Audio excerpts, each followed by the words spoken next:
Before moving here to the Blue Mountains, Nicole and I were appointed to Canberra City Core as the core officers there. And we often say that Canberra City was the perfect first appointment for us. Because it was while we were there we learnt a lot about officership, about leadership, about journeying alongside others, and we were well supported. So fortunately or unfortunately, depending on your opinion, you are the beneficiaries of that experience. We were at Canberra City for 2.5 years, and while we were there we did some pretty significant work around culture, vision, values, and we established a new leadership structure based around the values of the core. And we were just starting to see some fruit from it.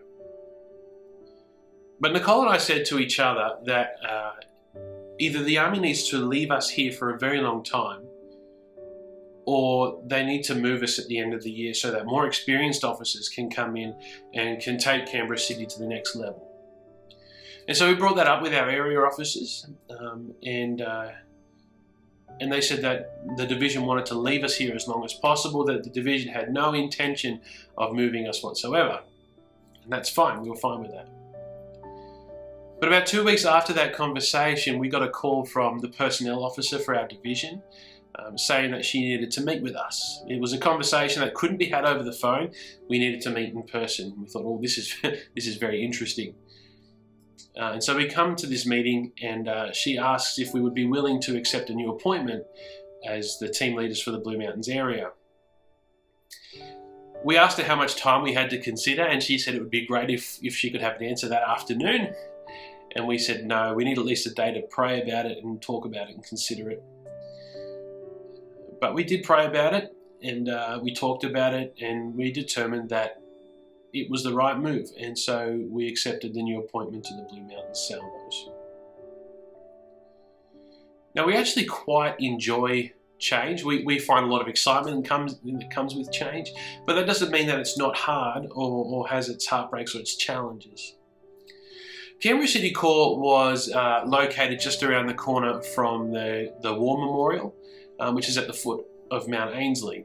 And I would often drive up Mount Ainslie to the lookout out there and have my lunch there, just sometimes if I needed some space, or if I needed to spend some time in prayer, or I just felt like I needed to get some perspective. I would go up to the lookout and look over the city of Canberra. On one of the last days in the office, I decided that I would take another drive up Mount Ainslie, probably for the last time, and kind of reminisce and think about what the last 2.5 years have been like. And while we were up there, I did have a sense of disappointment.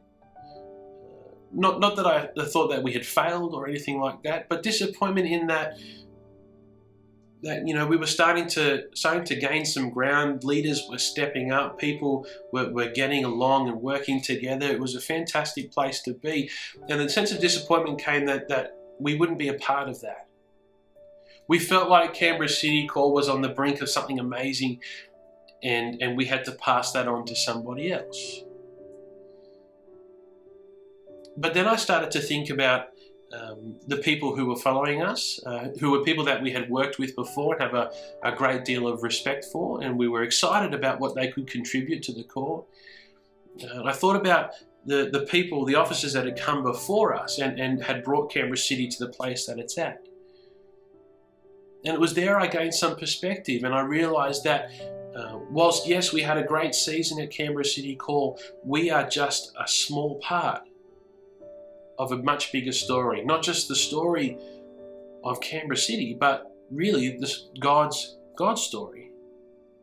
That I'm just a small part of God's story in the world. And it's the same for us here too, in the Blue Mountains. We have loved our time here so far, and we hope that it continues for a lot longer. It's been great to walk alongside each and every one of you. But we understand that when we do eventually move on from this place and go to the next, that we are just a small part of the story here, that Blue Mountain Salvos will continue to do amazing things as they partner with God in reaching our community. Today, we're bringing this series, Contenders of Contentment, to a close by looking at disappointment. I mean, this is something that we have all experienced, isn't it? To work really hard at something, to put a lot of effort into something and to see no fruit at the end. You know, those people who try to have a family, but for some reason they just can't have children. That person who works day after day, week after week, year after year, waiting for the right job to open up, for the promotion, and then they're overlooked. I remember when I was at school, and I made the school basketball team, which was pretty good because when I was 12, I was only about 3 foot tall, but I wasn't getting any court time. I wasn't overly good, but I practiced. I would practice at lunchtime, at recess, hours after school. I would practice my shooting, my jump shots, my layups, and it didn't result in any more court time than I was already getting, which was 0. So disappointment is it's a part of life, isn't it? It's such a common experience to all of us and can come in so many different ways. In today's passage, Moses climbs the mountain for the last time.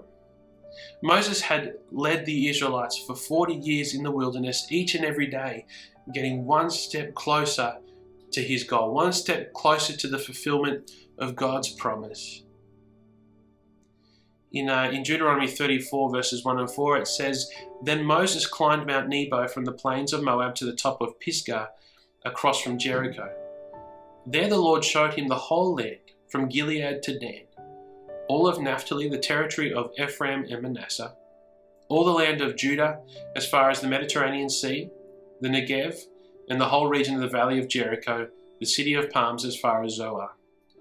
Then the Lord said to him, 'This is the land I have promised on oath to Abraham, Isaac, and Jacob, when I said I will give it to your descendants.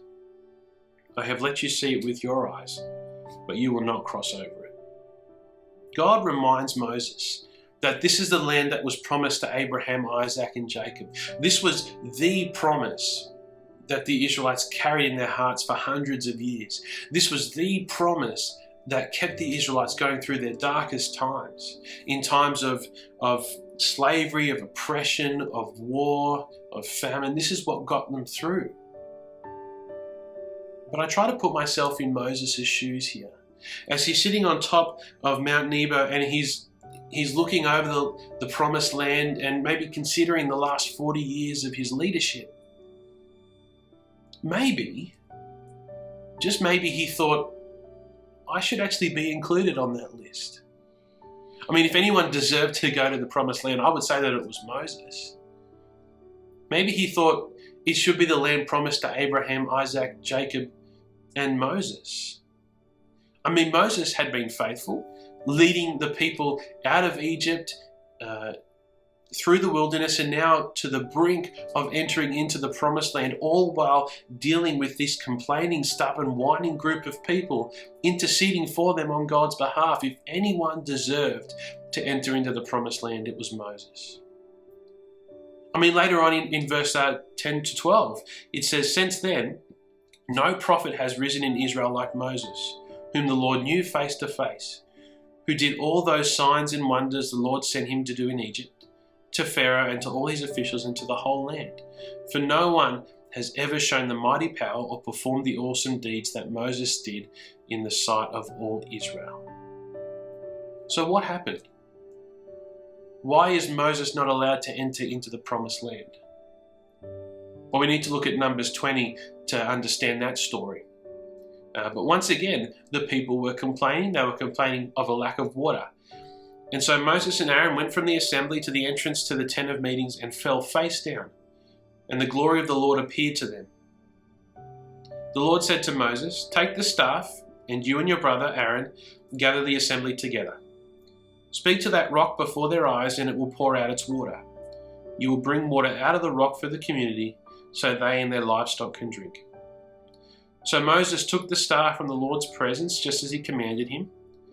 He and Aaron gathered the assembly together in front of the rock, and Moses said to them, "Listen, you rebels, must we bring water out of this rock?" Then Moses raised his arm and struck the rock twice with his staff. Water gushed out, and the community and their livestock drank. But the Lord said to Moses and Aaron, Because you did not trust in me enough to honor me as holy in the sight of the Israelites, you will not bring this community into the land of Egypt I give them.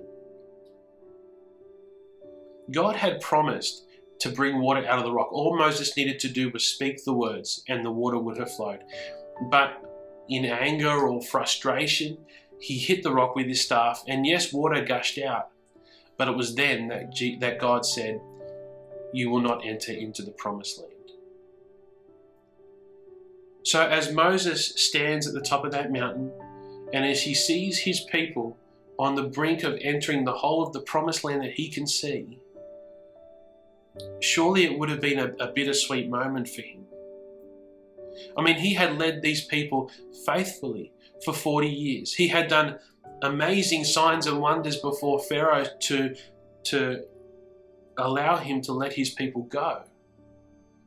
They left Egypt and he parted the Red Sea. He led them in the wilderness for 40 years, all the while they're complaining and stubborn and whiny. And here they are now on the brink of the promised land, and God says to Moses, I have let you see it with your eyes, but you will not cross over into it. That's a pretty harsh reality check, isn't it? Even though he may have understood why God would not allow him to enter into the promised land, of course it would have been incredibly disappointing, coming just short. But we don't really know how Moses felt. It doesn't really say. Maybe he felt like a failure, but maybe he also felt a sense of fulfillment as well. I mean, as he overlooks his people on the brink of entering into the promised land, he's ready to pass on his leadership to his mentee, Joshua. Everything is ready to take that next step forward. And maybe when he saw this vision, he became aware of his place. He became aware of his part, not just in the history of Israel as a nation, but maybe he became aware of his part in God's story, God's much bigger plan. Whatever comes our way, whether good or bad, I think we need to have perspective. We need to realize that we are simply a small part in God's story, and often we cannot see or understand it. Yes, we can absolutely feel disappointment, as I'm sure Moses did, but we can't afford to dwell on it. We can't allow it to become who we are. I mean, we've been around people who are like that, haven't we? People who carry around their disappointment for years, maybe even decades, and it rots and it festers them from the inside. We must believe that God is at work in our world and believe that He is at work in our lives, and we get the privilege of partnering in His work. We are a part of His story. Even though we might be able to recognize Moses is simply a part of God's bigger plan, there's also a part of us that kind of sides with him, isn't there?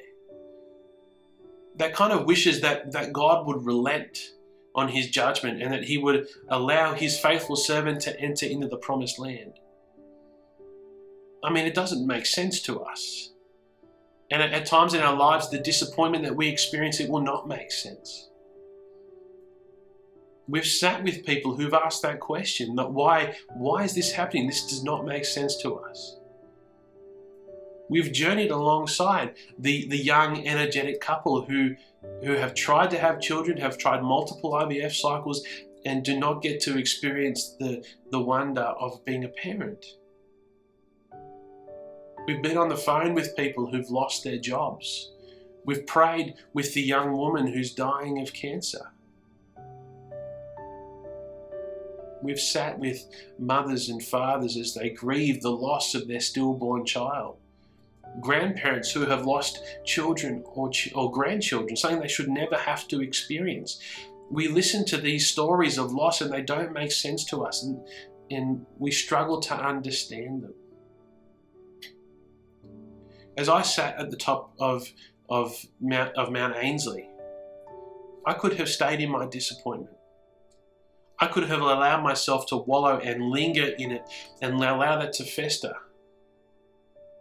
But as I sat there, alone with God, looking over that city of Canberra, thinking about the people who had been part of our journey, I stopped feeling this sense of disappointment and started feeling the sense of fulfillment, that I had done my part in God's story for Canberra City Core, and as I am now, I'm playing a part in God's story here in the Blue Mountain Salvation Army. And what a privilege it is to be able to contribute to that story.